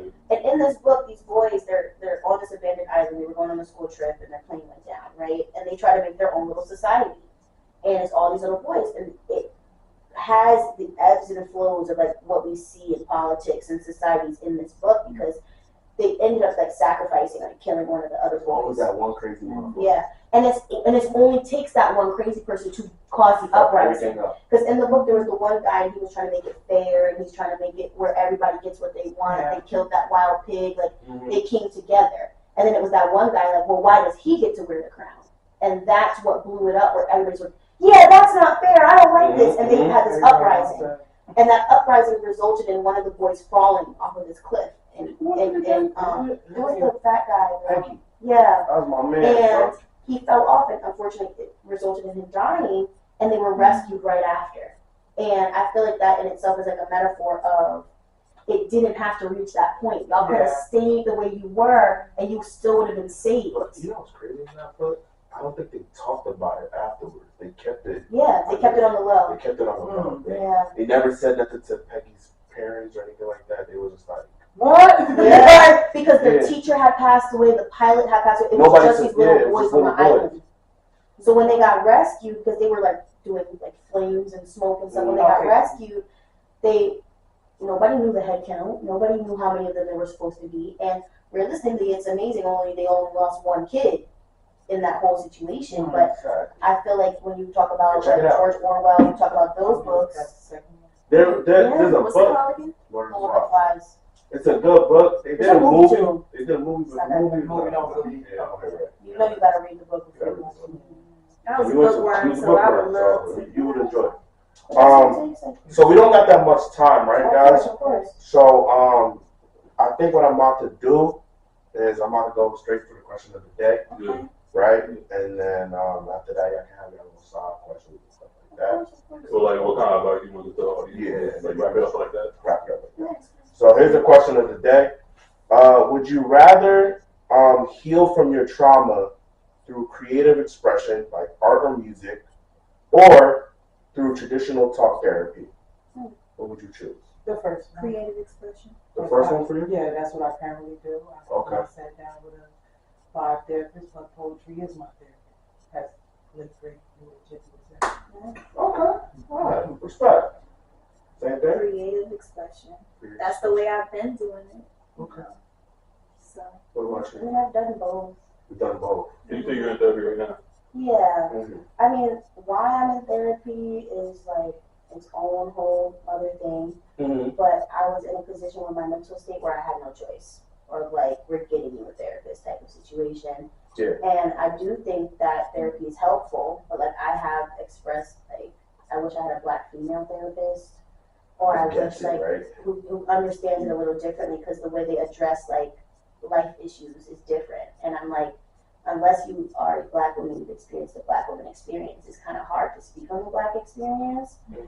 But I mean, like before I had a therapist and I was writing poetry and I was like doing tours for the poetry and I was like talking about it. I mean, to this day, I don't even post the way I used to. And I have people that message me and they say like, this meant a lot to me, or like this connected with me, and like that was very healing. Like the writing itself is healing. And that's why I'm about to say, I feel like maybe it's important for me to have an actual real therapist, but I also feel like it's important for you to still be creative, because you are healing other people. And that's what I was going to say. I almost feel like creative expression, it's readily accessible. I don't have to wait to call my art.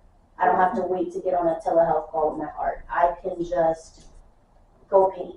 I can just go write. I can say, let me write this down and see what rhymes with it. Can I get a flow for this? And that's why it's like, that was the first ever poetry thing I did publicly was at the place in Newark, at Source of Knowledge. And they were so supportive and they were so like emphatically there for me. And I don't even feel like my poetry was where it got to. So for these other Black people in this room to be like, oh, I really like when you said that, but that was hot, like that part was great. But even when they're just like, man, I lost somebody close to me like that too, or I had that tough experience, that is therapy, that is healing. You are connecting with other people. Part of therapy is connecting with one person and having that person that you're always talking to everything about, but not just the creative expression, but how do people view your art and how do they receive it is also part of the healing qualities of, I'm writing this. Like, when you write your book about Black men, there's some people that read that and they're going to go, wow, like, she hears me. And that's part of that experience of people hearing me.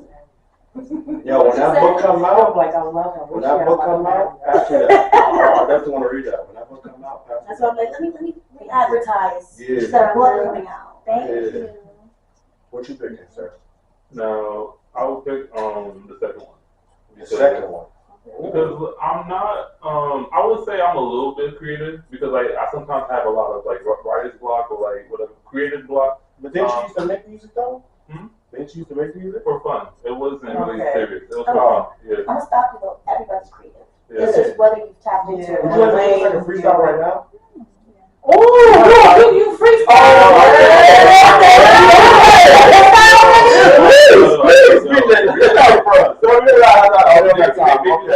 Maybe later, right? Alright, so we'll turn off the camera. We're not doing it. Feel me? Yeah, please do it. I do not like you. You're not bored, yo. Nah. I'm not freestyle, but I do like be singing like here and yeah, there. so after this. Y'all know SWV? Yes.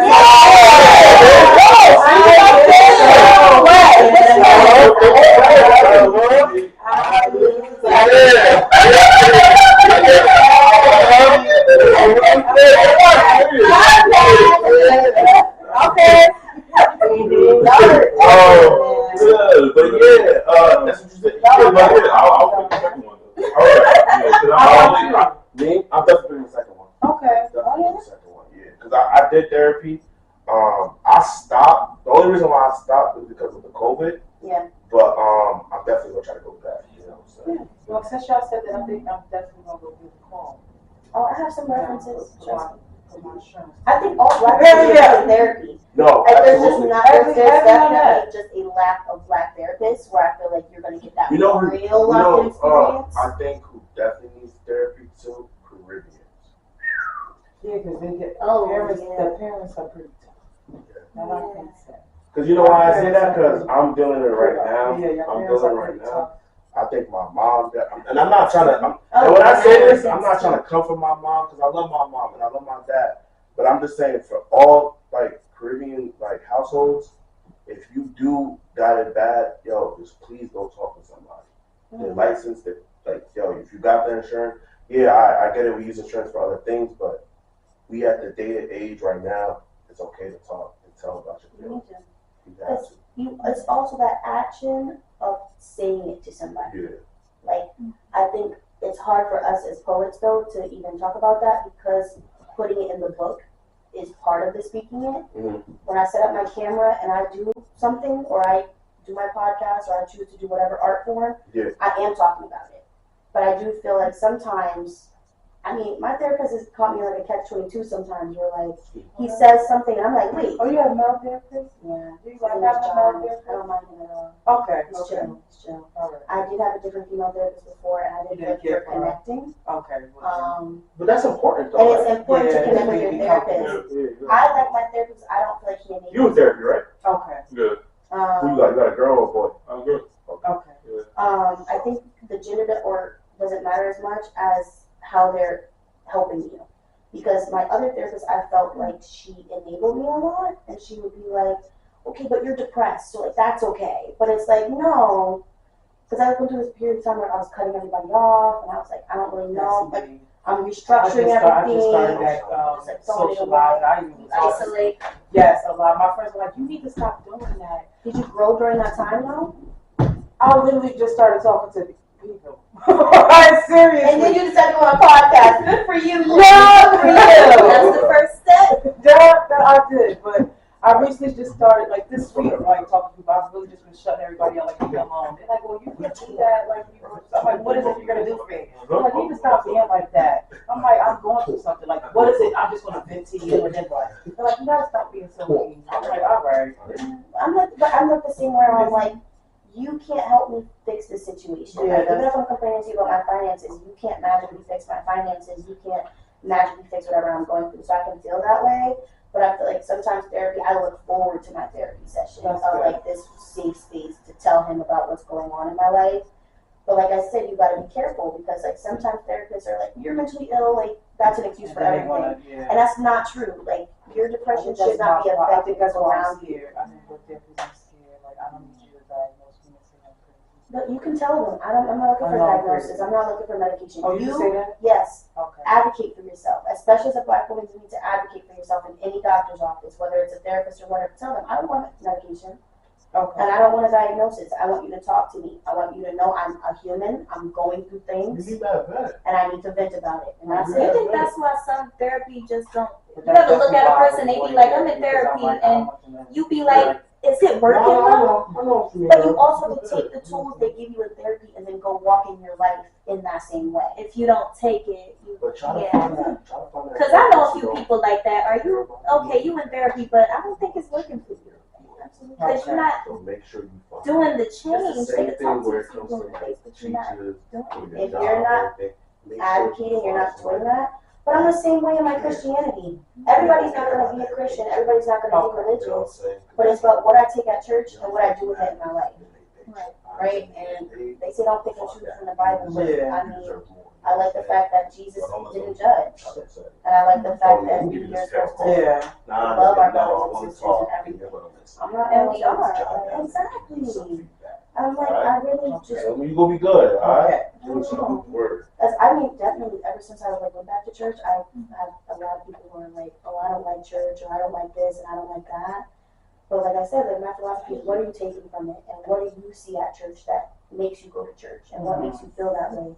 Because like I said, in the Bible, like, I'm currently rereading the Bible again, like all the way through. And I need to do that. Yeah, I'm like doing my Bible study, but it's like they say in the Bible, God was disgusted with humans at one point. That's why He sent the flood. I'm pretty sure He's disgusted right now. Yes. This is like that monster. But like part of it is like, exactly, every time is a big circle. Yeah. And that's what we gotta understand, is history just repeats itself over and over and over again.